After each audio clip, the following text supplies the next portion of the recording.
Hello. I haven't done this for a long time. My name is Abdullah. Welcome to my channel. This is supposed to be a daily vlog, but I haven't done it for I think over a week now.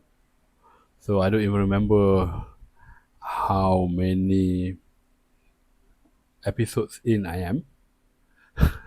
So it's just it is what it is.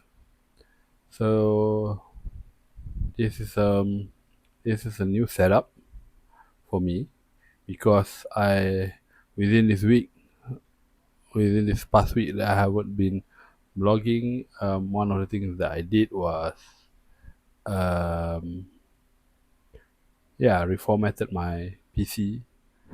So now I've installed Pop OS. Mm, Mainly because there was a review done by I don't remember which channel it was, but it was talking about how using Pop OS they were able to easily use both the onboard graphics and the dedicated graphics card, um, which I had the same problem too um, because just like that guy, the dedicated graphics is Nvidia, but the onboard graphics is AMD, um, and there seems to be some issues with it to be able to display on external monitor and at the same time be able to sync up everything. So I tried it, and the issues that I had that I was hoping that will be able to go away because before this I was using um, Endeavor OS, which was fine, but one of the things that was quite annoying about it was that um, my external monitor keep on freezing. So sometimes when I'm playing games or things like that, it would happen, and I initially I thought that the computer itself is frozen until I tried to actually stream some of my game playing, and I was able to see I was able to see the monitor actually changing. That means the PC itself is still alive, very much alive, because on the internal display, I was able to see that everything is still working, except for the external display is no longer changing anymore. So I thought that by migrating to Pop OS, that might solve the issue. Um, I'm not sure yet because I've just migrated, so I haven't actually tested it extensively yet. But I did experience one time already a situation where the external monitor again got frozen, and yeah, so I don't think migrating to Pop OS actually resolved the issue. So I might just have to continue living with it for a while until probably I make enough money that I'll be able to upgrade my whole rig and buy a proper. Um, I'm probably you know maybe I target a desktop system, you know, something with a lot more VRAM so that I can run the latest and greatest uh, open source LLM. I look at the latest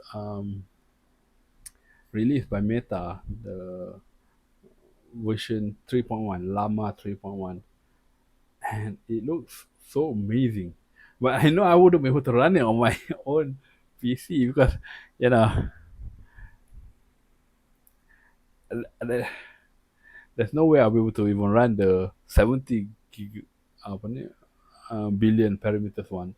What more the 405 billion parameter? Um, yeah, So we wouldn't be able to get the best performance out of it. And feels like, oh, sounds like my wife is back home.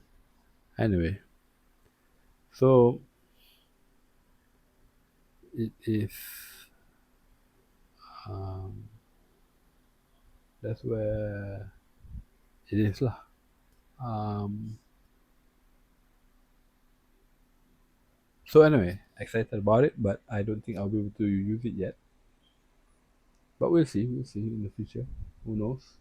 Maybe murah rezeki, inshallah. Amin. Mm,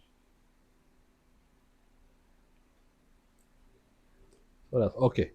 Yeah. So what I want to talk about mostly is what I found from my testing of various streaming services. Um,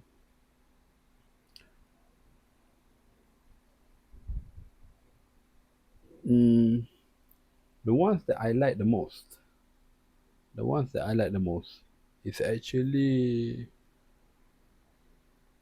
Let me just see here.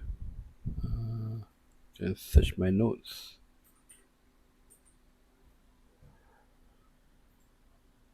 Okay, EV Max. Yeah. So I tried StreamYard, I tried Restream, I tried EV Max, and of all of them, the ones that I liked the most was EV Max. Mainly because I like the interface of StreamYard, and EV Max had almost the same interface. Restream, for me, it didn't. It had an interface that was different enough that I didn't quite like it. But the advantage of EV Max is because even on the free tier, you are able to stream at 1080p. So for me, that is a very big, very big consideration lah.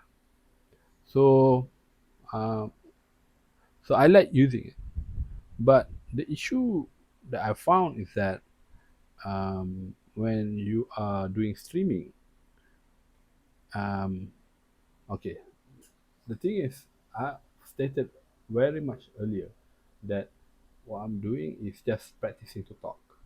So I just wanted to be able to practice the recording, be able to practice talking spontaneously. So I don't really care much about views. I don't care whether you know people watch my videos or like the videos. That's not what I'm looking for. But what I did find was that when I'm using streaming software, I don't get any views at all.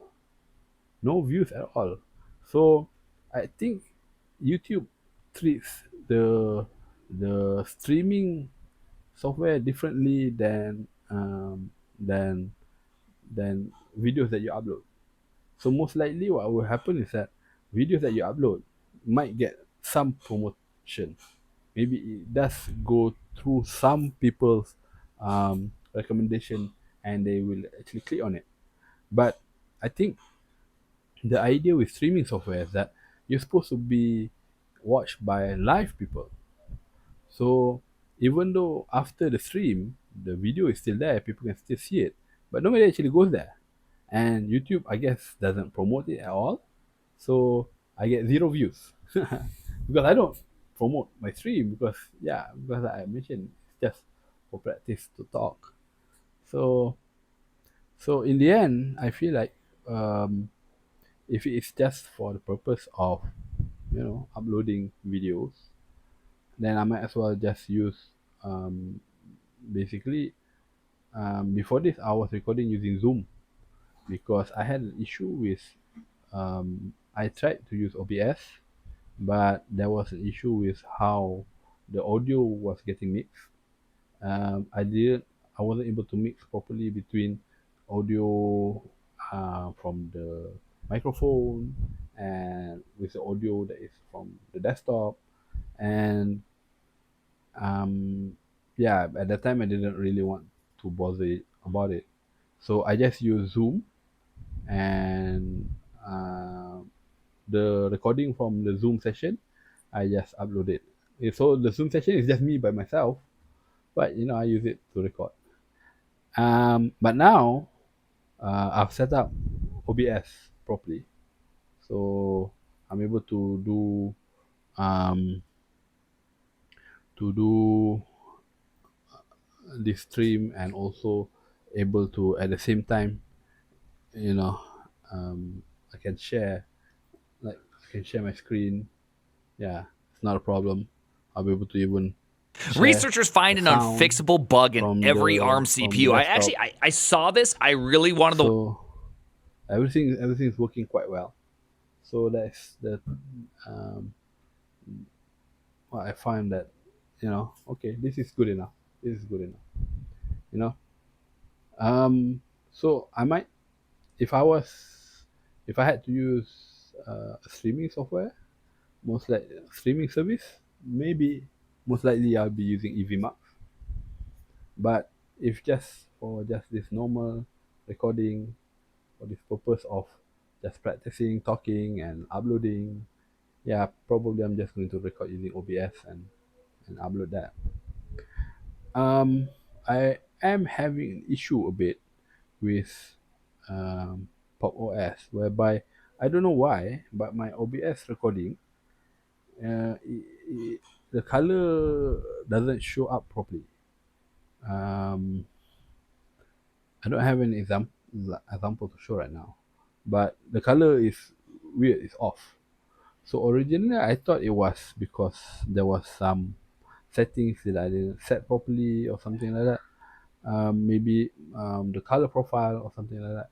But when I view using VLC, it's fine.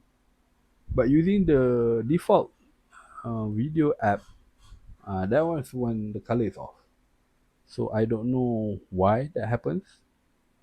Still trying to figure it out. Probably I'm going to be asking Cloud later. So trying to make use of the paid so AI service. Um, yeah, so that's a little bit of updates for today.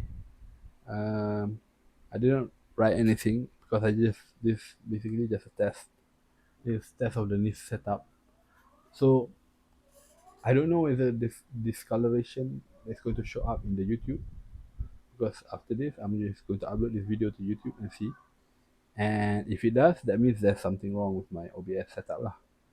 If not, then most likely it's just something wrong with the default Pop OS video player. Whichever it is, we'll see.